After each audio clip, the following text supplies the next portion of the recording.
Dude, that guitar sounds rad. Thanks, man. Fuck yeah. Dude, we are hanging with Chris Wiseman over here at Defender of the Riff. How you doing, buddy? I'm great, man. How are you? I'm pretty good. It's a lovely day here at the city of Aftershock. Have you had a chance to check out the grounds? It's yeah. I say city. It's the whole thing. Yeah, it's vast. It's huge. It's vast and it's a hot day. It's a real hot day. But hot days are good for hot licks and hot riffs, That's right? right. Yeah. Well, welcome to Defender the Riff. This show's all about the real shit, the good shit. Why we're holding guitars, why we're, give up any sense of normality in real life to, live with doing this for a living. There's way easier career paths to choose, but we're both here for a reason, so I like to dig into that on this show. Let's just hop right into it. I know you're kind of like the Renaissance man when it comes to metal and riffing. You're in hella bands. You're in some of the biggest bands in the deathcore world. You're known for your production efforts. You got a studio, writing, recording, engineering. Do it all. So I want to, jump in with that. Tell me about falling in love with this and deciding to get your hands really dirty in all areas of it. Yeah. So I guess Metallica, started, was the pinnacle of, influence from, metal, but it was Guitar Hero 3 that really put me on to, the genre of music as a whole and playing that. So that got me started on guitar. And yeah, up to that point in my life, there wasn't really anything I enjoyed quite as much. At least nothing productive, that's not like a video game or something like that. Right. How old were you when, was that the Metallica, Guitar Hero Metallica? Was that? It was a little before that, Guitar Hero 3, but I got that one too. Yeah. So this was 2008.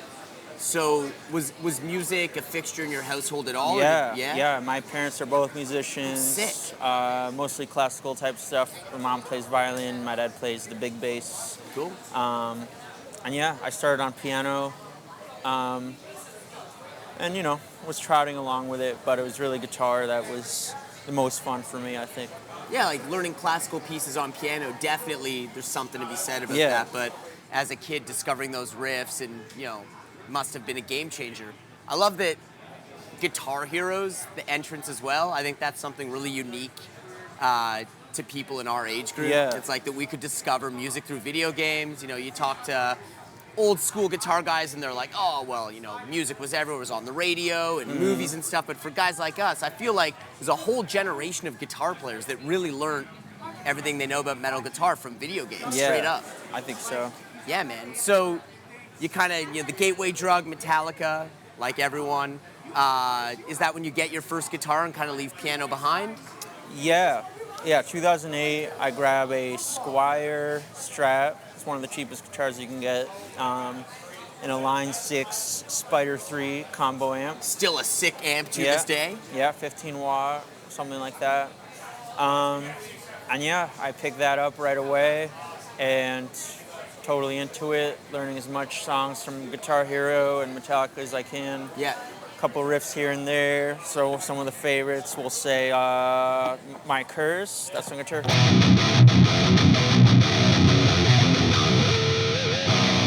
There was Stricken by Disturbed.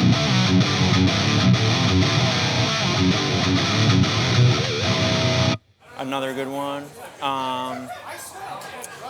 Gosh, what else does that have?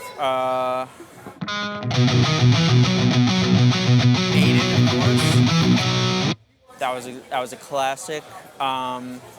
There was a Slipknot one.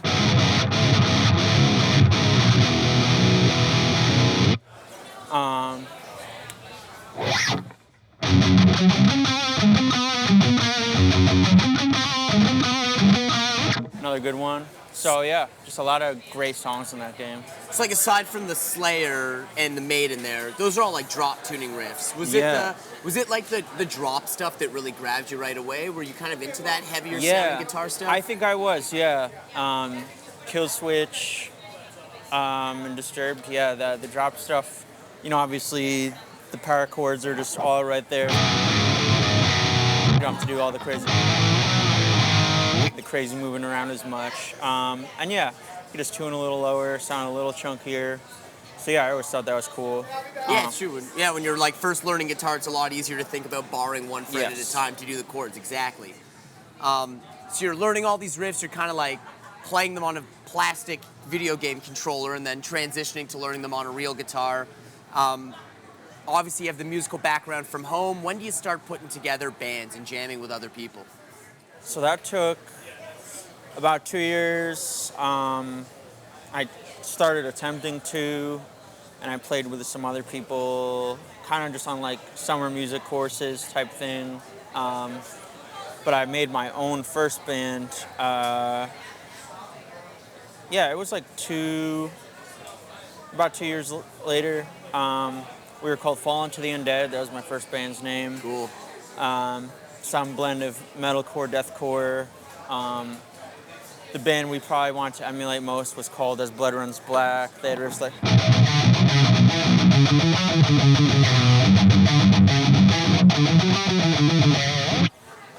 and so anything like that was really cool. And took it from there and got to play a bunch of shows with them. They all went to my high school, which was neat. And that band got to carry on for like 2 years. That's rad. Obviously, you're known predominantly as a guitar guy. Everyone knows about Shadow, everyone knows Currents. But I'm wondering, you do a lot of programming stuff and studio stuff. At what point do you kind of think that there's more to than just playing 6 or 7 strings and get into the more tech side of playing? Yeah. So, and there's other people like Machine, the producer, with the exact same story, where the reason they got into recording is they just wanted to record themselves to write their songs. And that's the only reason I did it, was I wanted to get my songs down in a tangible format instead of me just doing a voice recording or filming myself. I wanted to put drums to it, like program drums. Yeah. I wanted to know what the layers would sound like on top of each other. So all that was very important to me. And eventually I got to do it for other people, and I was like final tracking for my own albums after doing it for a while. So it almost starts as like a necessity, right? Like you want to be a self-sufficient musician, put together your own demos, you kind of got to learn the ropes. Yeah, exactly. That's awesome. And what about the it's one thing to learn how Pro Tools works and be able to record multiple tracks or learn a drum machine.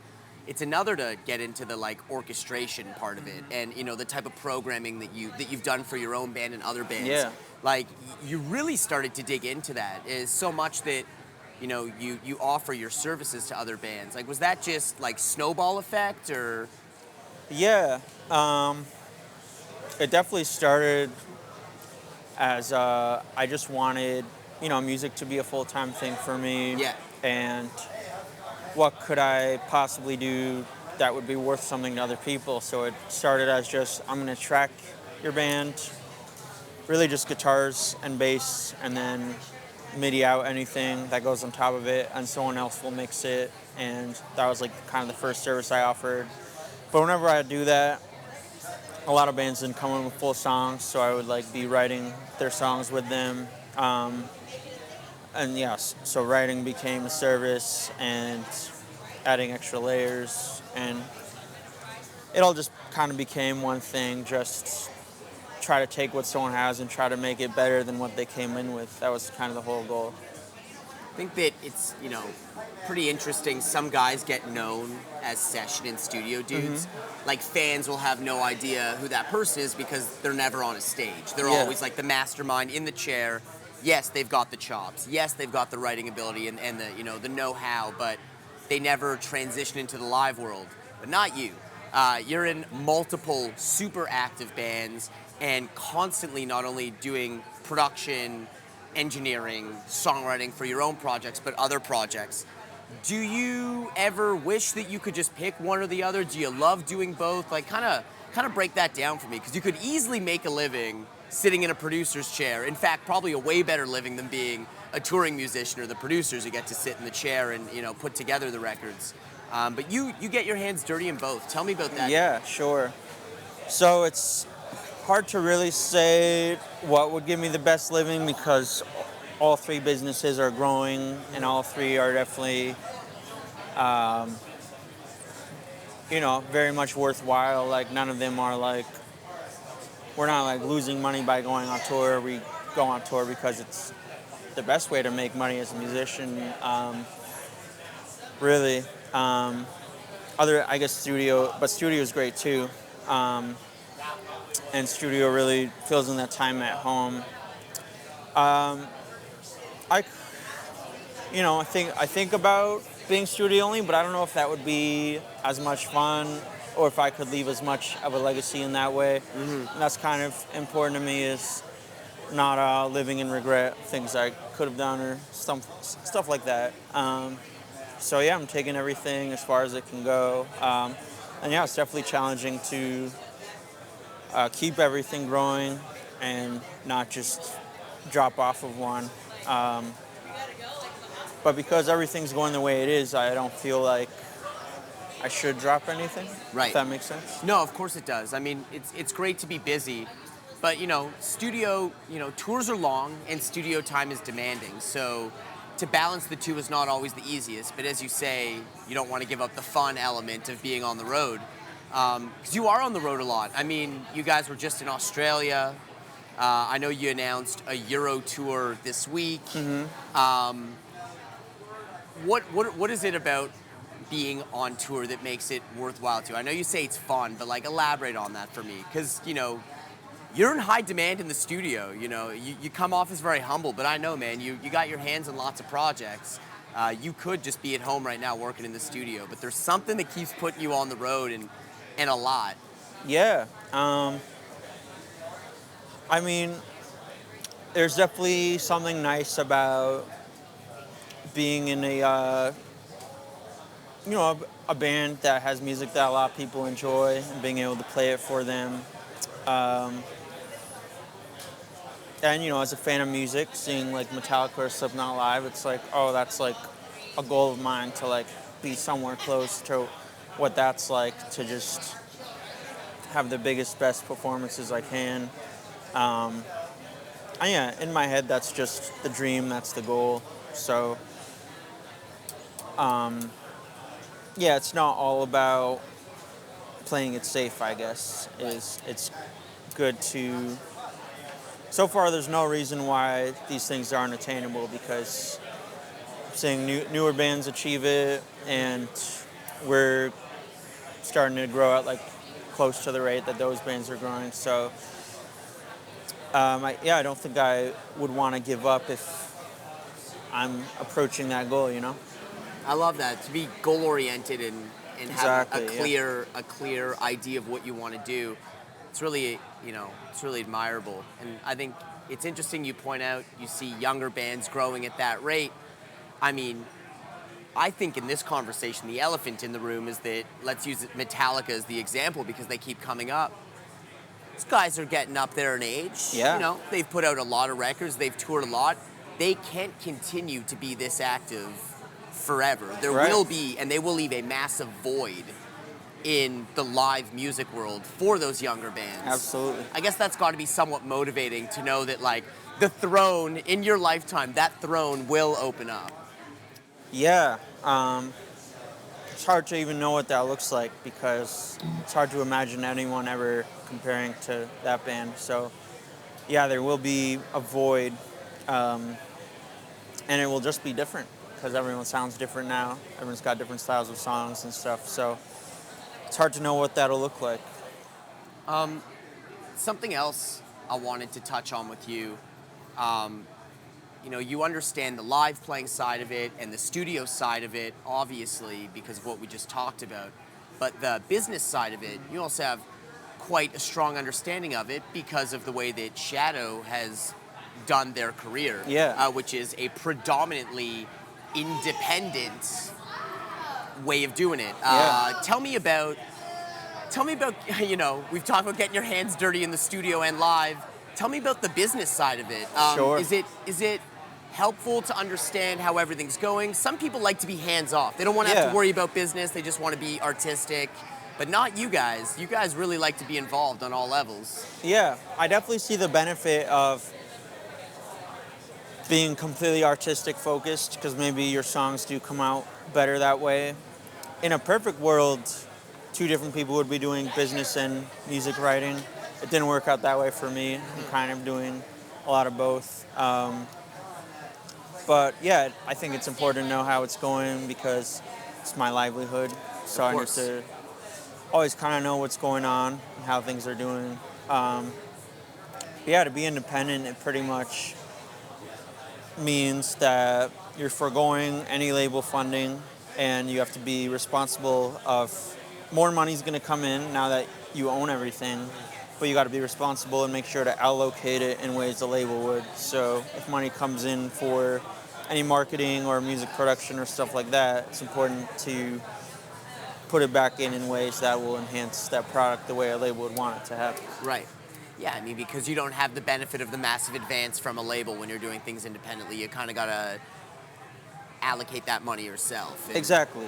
And the money that comes in is probably greater than the advance they would have given you. Right. Because their advance is more based on the money they think they'll make from you and then try to give it a little below that because it has to be something in it for them too. Because they are a business that needs to profit as well, you know? Of course. Who had the foresight to take that route with Shadow of Intent? Because a lot of bands get stoked at that first record label offer, the big management offer comes in, the big agent offer comes in, the big label offer comes in. Who had the foresight to be like, hey, let's not sign away everything right now? No. Well, so the first or second agent offer we get, it might have been our second, it was like a no-brainer because I think booking agents are great. Of course. They only take a little cut of your show revenue. Don't touch any merch. Don't touch any music, royalties, anything like that. So having an agent, I think, has been super important to us. And they don't always have like an actual contract. So it's not like you're signing away everything. But yeah, not going for a label. Our vocalist Ben and I kind of fed off each other. He was kind of like, oh yeah, I hear a lot of bands complaining about labels and how things turned out for them. And I'm like, yeah, if we were to sign to a label, there's only one or two I would really want. And then by the time those one or two I'd really want sent offers, we had already kind of established ourselves at a point where getting a label seemed less beneficial, especially since we're not really a band that can do radio campaigns. Right. If we were a radio band, maybe it would be different. Sure. It's like, understanding your product and knowing, the people. I think that's actually a really good point you bring up. Is like, labels can help with that mainstream success, but like the type of music you're doing, like, there's no more effective way to reach your people than through you almost. Mm-hmm. Yeah. That's the way I've approached it, yeah. That's awesome. And it's obviously, like, there's no regret on that front at all, right? It's worked out fantastically for you guys. I think there's a double-edged sword. It's like, if you do sign a label, you always wonder, wow, I wonder if we could have done all this without them. And if you don't sign a label, you wonder, wow, I wonder if we could have been even bigger than we are if we did have a label. So you just never know, and you just kind of trust your instinct on it. That's awesome. Dude, I love your insight on industry and playing and studio stuff. You're a very well-rounded musician. I think Thank you. Got a hell of a bright career ahead of you, man. You play in all the corners. It's awesome. You really do. You are the like one-stop shop. I wish I did all those things as well as you can do, man. That's the way to do it. It's the only way to be successful now, really, is to know how everything works, know how the full machine works. Or at least the members of your team combined can kind of fill in those holes, yeah. And everyone can pull their weight, exactly. Yeah. That's awesome. Do you remember those Guitar World, bet you can't play this licks at the end? I feel like they don't do that anymore. I feel like I'm going to start stealing that as my closing segment. This is your camera here. Why don't you close us out with like a bet you can't play that type lick? I guess we can't call it that in case they have it real hard shit with Chris Wiseman. Yeah, let's see. So there's like a little augmented thing I've been messing with. I don't quite have it perfect yet, but it goes something like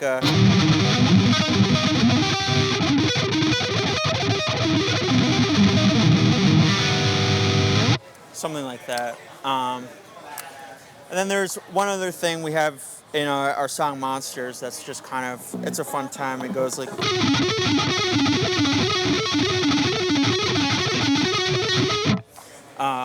those are just two ones I have to play a decent amount. Yeah, hard as fuck riffs with Chris Wiseman. There you go. Shit, I've got to warm up before I can just do. Yeah, exactly. That's a good way to put it. Yeah. And I didn't just warm up, so that's why it's can always be better, you know? Yeah, that's it, man. Dude, it's a pleasure chatting with you, man. I love your outlook on everything. It's rad. Hope, I wish you nothing but the best. I appreciate Fuck that. yeah, brother. Catch you soon. Yeah, man. Catch you soon.